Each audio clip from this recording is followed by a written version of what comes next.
സാമ്പത്തിക പ്രതിസന്ധിയും പെൺ സുഹൃത്തുമായുള്ള ബന്ധം എതിർത്തതുമാണ് കൂട്ടക്കൊലയ്ക്ക് കാരണമെന്ന് പാങ്ങോട് പഞ്ചായത്ത് പ്രസിഡന്റ് എം ഷാഫി മാതൃഭൂമി ന്യൂസിനോട്.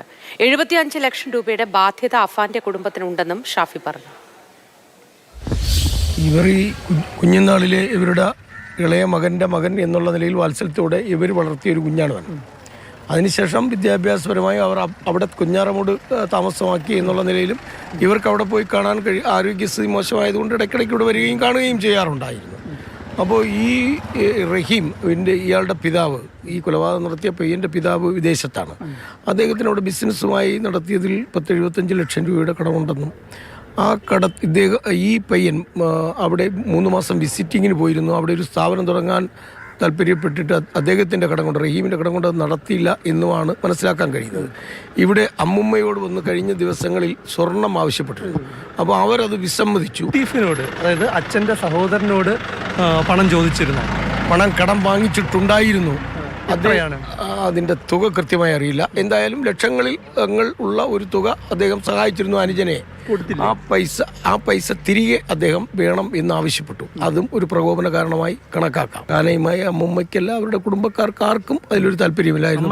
അമ്മയ്ക്കടക്കം എല്ലാവർക്കും. കാര്യം അവരാരും അറിയാതെ ഒരു സുപ്രഭാതത്തിൽ ഒരു പെൺകുട്ടി വിളിച്ച് വീട്ടിൽ കൊണ്ടുവന്നു. അപ്പോൾ അവർ വളരെയധികം സ്വപ്നങ്ങളോട് കൂടിയൊരു വളർത്തിയ മകൻ എന്നുള്ള നിലയിൽ സ്വാഭാവികമായി കുടുംബക്കാർക്ക് അതിലൊരു അതൃപ്തിയുണ്ട്. ആ അതൃപ്തി അവർ രേഖപ്പെടുത്തുകയും ചെയ്തു.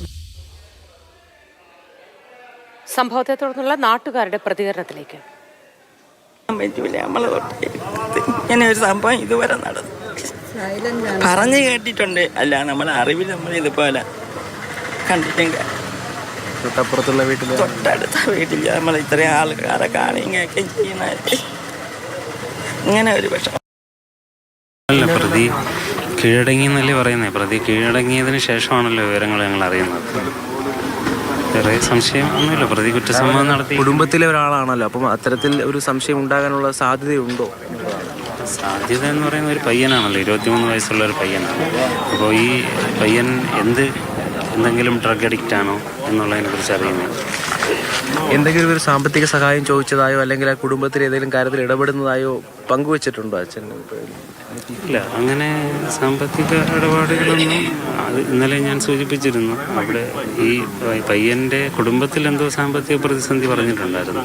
ഇനി അതും ഇതുമായിട്ട് എന്തെങ്കിലും കാരണമുണ്ടോ എന്നറിയില്ല. ഇന്നലത്തെ ഇവിടെ പലരും പറഞ്ഞറിഞ്ഞതിനകത്ത് ആ പയ്യൻ ഒരു അലയൻസ് ഉണ്ടായിരുന്നു എന്നും ഒരു കുട്ടിയെ വിളിച്ചുകൊണ്ട് വീട്ടിൽ വന്നു എന്നും പറയുന്നു. അതുമായി എന്തെങ്കിലും ബന്ധമുണ്ടോ എന്നുള്ളതിനെ കുറിച്ച് രാവിലെ ലത്തീഫ് അവിടെ പോവുകയും അതുമായി ബന്ധപ്പെട്ട അഭിപ്രായങ്ങൾ പ്രകടിപ്പിക്കുകയും ചെയ്യും. അതും ഞാൻ അറിഞ്ഞിട്ടില്ല അങ്ങനെ പോയതായിട്ട്. അതൊക്കെ ഇവിടെ നിന്ന് പറയുന്നുണ്ട്. രാവിലെ ഇവിടെ നിന്ന് കാറെടുത്ത് പോയി എന്നും ഉച്ചയ്ക്ക് തിരിച്ച് വന്നു എന്നും പറഞ്ഞു. എവിടെ പോയി എന്നൊന്നും അറിയുന്നില്ല. ഇവര് ലാളിച്ച് എത്രത്തോളം ലാളിച്ച് വളർത്തിയ ഒരു തള്ളയാണ്. അപ്പൊ ഇടയ്ക്കിടയ്ക്ക് വരാറുണ്ട്. ഇന്നലെ രാവിലെ ഇവിടെ വരുമ്പോൾ അതിൽ അസ്വാഭാവികമായിട്ടൊന്നും ആർക്കും തോന്നിയില്ല. ഇവിടെ ബൈക്കൊക്കെ ഉണ്ടായിരുന്നു രാവിലെ. ഈ അഫ്വാന്റെ വാപ്പ ഗൾഫിൽ നിന്ന് പൈസ മാസവരിയായിട്ടൊക്കെ പള്ളിക്ക് കൊടുക്കാറുണ്ട്. അപ്പോൾ അത് വാങ്ങാൻ വേണ്ടിയിട്ട് 11 മണിക്ക് ഇവിടെ വന്ന് പൈസയൊക്കെ വാങ്ങി പോയതാണ്. അപ്പോഴൊന്നും ഒരു കുഴപ്പമില്ല. അത് ശ്രദ്ധിച്ചാൽ അവനെ കണ്ടിട്ടില്ല ആരും. പക്ഷേ ഒരു 5 മണിയോട് കൂടിയാണ് മൂത്ത മകള് ഉമ്മയെ കാണാൻ വേണ്ടി വരുന്നത്. അവർ വന്നിട്ടാണ് ഈ ഉമ്മ രക്തത്തിൽ കുളിച്ച് കിടക്കുന്നത് കാണുന്നത്. ഐഡന്റിഫൈ ചെയ്തിട്ടില്ല. ഇത് ചെയ്തിട്ടുള്ളത് അഫ്വാനാണെന്നുള്ള യാതൊരു ധാരണയും ആർക്കുമില്ല.